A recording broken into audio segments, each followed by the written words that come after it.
ये केस पूरे हिंदुस्तान के कमजोर और सताए हुए लोगों का है। आज उन सब की नजरें आप पर खड़ी हैं, आप पर, कि आप उन्हें क्या देते हैं, इंसाफ या तारीख।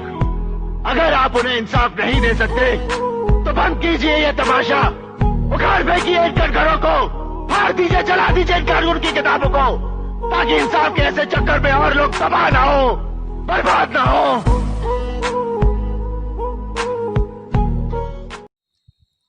रेप जैसी सीरियस क्राइम के ऊपर अगर वीडियोस बनाना शुरू कर दे तो दिन के 10 वीडियोस भी कम पड़ेंगे, क्योंकि एनसीआरबी की रिपोर्ट के अकॉर्डिंग उत्तर प्रदेश में, सिर्फ उत्तर प्रदेश में हर रोज 12 रेप केस रजिस्टर होते हैं।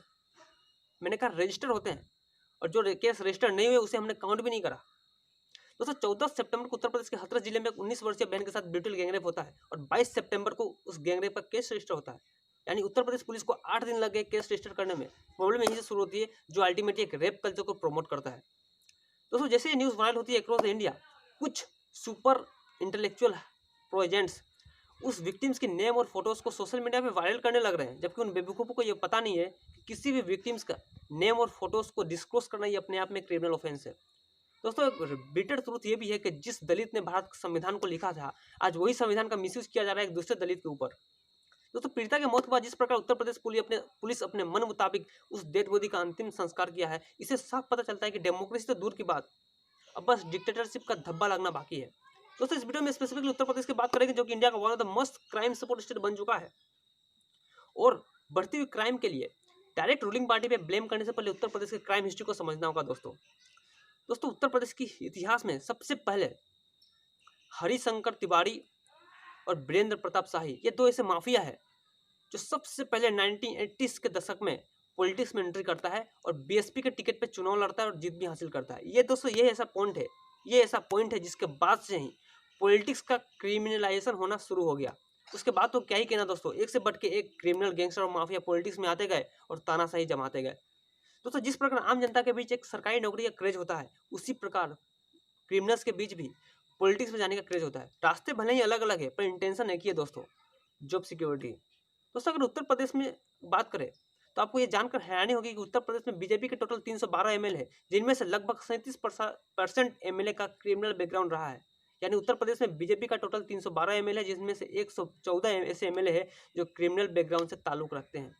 और बात करें अगर एसपी की यानी समाजवादी पार्टी की, तो समाजवादी पार्टी के टोटल 47 एमएलए है, जिनमें से 17 एमएलए क्रिमिनल बैकग्राउंड से बिलोंग करता है। और बीएसपी की टोटल 19 एमएलए है, जिनमें से 5 एमएलए क्रिमिनल बैकग्राउंड से ताल्लुक रखता है। और कांग्रेस की 5 में से एक ऐसे एमएलए है जो क्रिमिनल बैकग्राउंड से ताल्लुक रखता है। तो दोस्तों ये ऐसा आंकड़ा है जिसे देख के आप हैरान हो जाएंगे और आप समझ जाएंगे कि इंडियन पॉलिटिक्स में किस प्रकार गैंगस्टर और माफियाज का डोमिनेशन लेवल बढ़ता जा रहा है। दोस्तों 2017 में योगी सरकार के आने के बाद 19 मार्च 2017 से 15 जुलाई 2020 तक, यानी पिछले 3 साल में एक के बाद एक टोटल 6126 एनकाउंटर किए गए, जिनमें से 122 क्रिमिनल मारा गया और 13 पुलिस के जवान शहीद हुए। हालांकि आपको ये समझना होगा कि यहाँ काफ़ी सारे एनकाउंटर जो है फेक साबित हुए हैं, और इसीलिए NHRC national human right commission के एक रिपोर्ट के according Uttar Pradesh fake encounter के लिस्ट में सेकेंड मोस्ट पोजीशन पे है। दोस्तों इस तरह के बिगड़ते हुए लॉ एंड ऑर्डर को देखते हुए आप उत्तर प्रदेश को गुंडाराज बोलने में बिल्कुल तकलीफ नहीं होगी। लेकिन यहाँ समझना होगा, यहाँ एक क्वेश्चन मार्क है, हु इज रेस्पॉन्सिबल। क्या 2017 में बीजेपी गवर्नमेंट के आने के बाद से ही सब चीज़ बिगड़ गया, या उसके पहले ही गुंडाराज का इमरजेंस हो चुका था। दोस्तों आपको ये जानकर हैरानी होगी कि उत्तर प्रदेश में जितने भी टॉप गैंगस्टर हैं, उनमें से most of the gangster SP और बीएसपी यानी मायावती और अखिलेश यादव के गोद में पले हैं।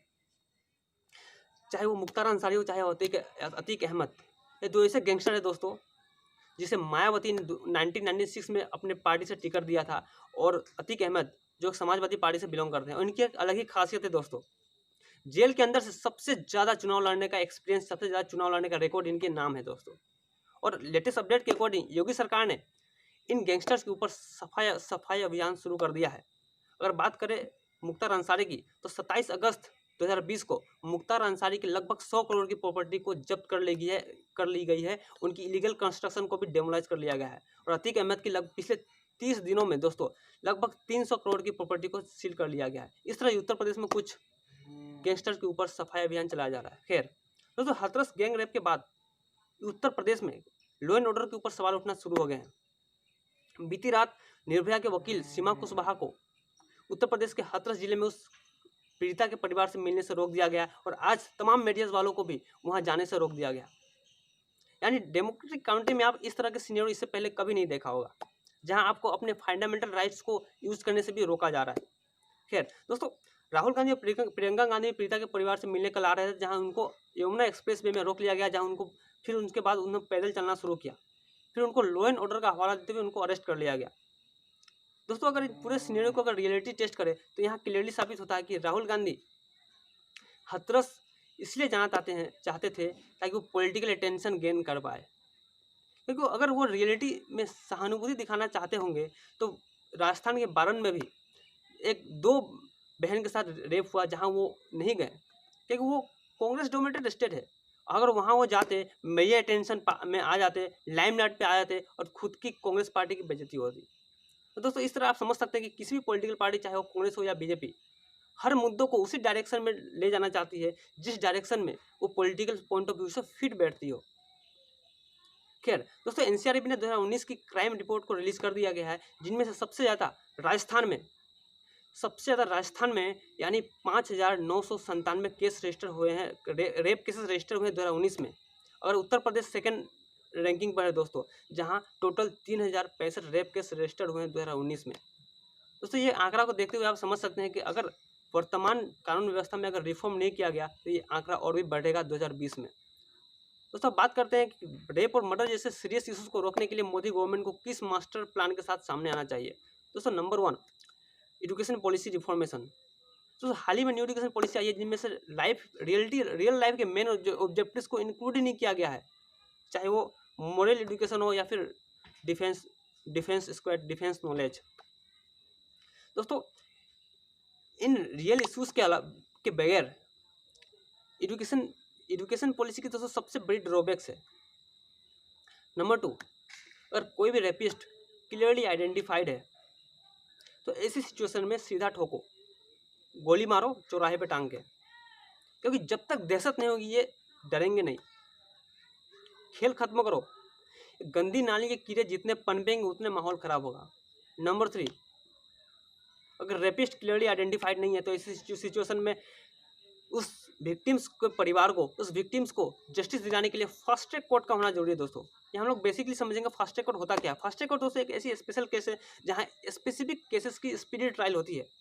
इंडिया में फास्ट ट्रैक कोर्ट सबसे पहले 2000 में स्टेबलाइज किया गया। इसका मेन ऑब्जेक्टिव था कि लोअर कोर्ट और हाई कोर्ट के एक्स्ट्रा वर्कलोड पेंडिंग केसेस को क्लियर करके उनकी वर्कलोड को कम करना। लेकिन 2011 में सेंट्रल गवर्नमेंट ने सारे फास्ट ट्रैक कोर्ट की फंडिंग को रोक दी, जिसके बाद 50% फास्ट ट्रैक कोर्ट बंद हो गए। लेकिन 2014 में मोदी गवर्नमेंट की एजेंडा था कि वो जब भी सत्ता में आएंगे तब फास्ट ट्रैक कोर्ट को रिबिल्ड करेंगे, उसे रिसेटअप करेंगे, पर ऐसा कुछ भी नहीं हुआ। दोस्तों, फास्ट ट्रैक कोर्ट के बिना क्राइम और रेप और मर्डर जैसे सीरियस इश्यूज का जस्टिस राइट टाइम पे मिलना नेक्स्ट टू इम्पॉसिबल है, क्योंकि इंडिया में lower court, high court, supreme court में ऑलरेडी 3 करोड़ केसेस पेंडिंग है और डेली बेसिस पे 1 लाख केसेस रजिस्टर होते हैं। तो इसी सिचुएशन में राइट टाइम पे जस्टिस देना नेक्स्ट टू दोस्तों इम्पॉसिबल है। इसलिए फास्ट ट्रैक कोर्ट के बिना आप एक्सपेक्ट ही नहीं कर सकते। जय हिंद, नमस्कार।